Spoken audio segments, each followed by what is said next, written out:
આ મારી નાડી ક્યારે ફરી જાય છે એની મને ખબર નથી. આ નાડીની અંદર છે એ તત્વ કયું ફરી જાય છે ક્યારે એની મને ખબર નથી. અને એ તત્વ ફરી જાય છે એની અંદરથી મારા શરીરમાં કઈ વસ્તુ બને છે એની ખબર નથી. કેટલાય ડૉક્ટરો કેટલાય પ્રયોગો કરે છે. આંખના ડૉક્ટર આંખને હજી ઓળખી નથી શક્યા. હૃદયના ડૉક્ટરો હૃદયને હજી જાણી નથી શક્યા. હાડકાના ડૉક્ટરો ઉપર છેલ્લું હાડકું કેમ બને છે કઈ રીતનું છે એને જાણી નથી શક્યા. આ ચામડીના 7 પડ બનાવ્યા એને જાણી નથી શક્યા. વાળની અનેક અનેક રીતો બનાવી. દાઢીના વાળ રોજ વધી જાય, પાપણ જેથી જન્મ્યા ત્યારથી એમનેમ રહેશે.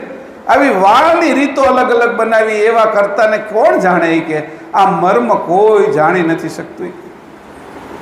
આંખ બનાવીને એમાં દ્રષ્ટિ તમે આપી કે આંખ દેખાય ને દ્રષ્ટિ ન દેખાય, દ્રષ્ટિથી બધું દેખાય એવી દ્રષ્ટિ તમે કેવી બનાવી કે આંખ તો દેખાય છે અને જેનાથી આ બધું મને દેખાય છે. આ લીમડો છે, આ આંબલી છે, આ આંબો છે, આ બધા સ્ત્રીઓના પુરુષો છે, આ ભક્તો છે, આ સંતો છે, એ હું જેનાથી જોઈ શકું એવી દ્રષ્ટિ પણ તમે બનાવી અને દ્રષ્ટિ મને દેખાતી નથી. દ્રષ્ટિમાં નથી આવતી એવી તમે સૂક્ષ્મ દ્રષ્ટિ બનાવનાર એ તમારો મર્મ જાણનાર આ સંસારમાં કોઈ છે નહીં.